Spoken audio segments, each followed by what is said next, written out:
Part 2 of our front deck reno. Watch us replace this deck with this deck. So after the demo, we had to do concrete patches to fix up the cracked and broken concrete. PSA, don't do this in the winter because it will freeze over at night and you'll have to redo it. So yeah, lessons learned.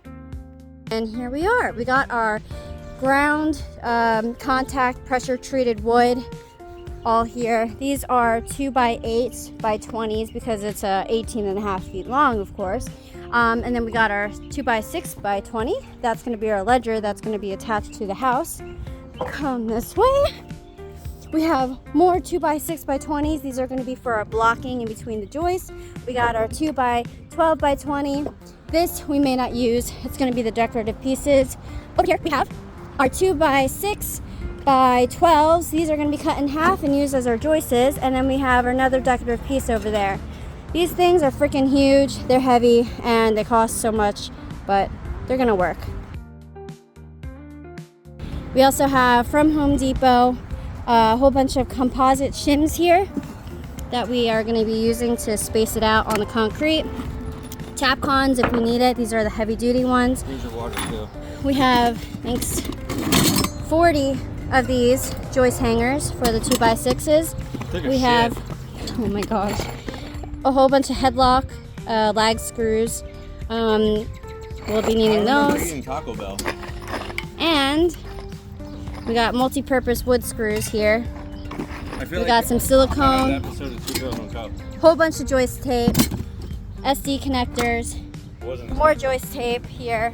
So we're gonna get going. Siliconized filler and sealing that white concrete if we're siliconing the holes on the house, because the house is actually concrete. So this is for the holes that we've already pre-drilled. I don't want water getting in them. They were holding up the old ledger. So jab the tip in each one of these little holes here to fill them up. A bunch of these that are sticking out of the deck here, and they need to be cut flush. Look at all of them. So we're gonna grind it down, try to take it all the way down, get rid of it. All right, so he grinded it down flush. Look at that, very flush. This is our ledger board, and we're gonna mark it here and then cut this end. Yeah. So then we can sell this. All right, so these are original lag screws, or what are they called? Lag screws that went into the original ledger. So we're gonna reuse them because they look really good. This is not gonna be used. We ended up getting a whole bunch of Tapcons. This is a 6-inch freaking Tapcon that went through the house, through the concrete, everything. Look how long this is. Hold on, show them the gun. Hold on. We ended up not using these because this barely got into the concrete. We had to use this guy, which is twice as big, to even get into the concrete. And now it's solid. On this board, we marked off every 16 inches and 5/16, and we spaced them out. So it's supposed to go vertical stagger. So we got one at the top, one towards the bottom, one at the top. This one's gonna be a top one? This one's gonna be a top one. You can't be that close to the edge, but that was where the mark was. Is the shim good enough? Yeah. So we got our drill, and we're drilling a 1/2-inch hole. Oh wait, I have to pilot with a small one. Pause. Rotary hammer. This fucking deck ain't going anywhere, dude. Just on these 2 bolts alone, I'm pretty confident. There you go. We're gonna put these 3/8 by 5 inches. Which bits do we need? All in here. She did all of these so far.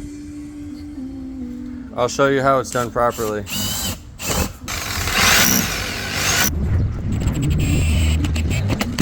Look at that. Not going anywhere. That shit ain't going nowhere. We got our ledger in. Look at that. It does have a gap between the concrete and the top, and that is because this concrete, as I said, it was cracked in the middle, so it all sloped downwards. But at the end, it's pretty straight. That board is straight, so we put the level to it, it's level. So now we're gonna do some joists and move forward.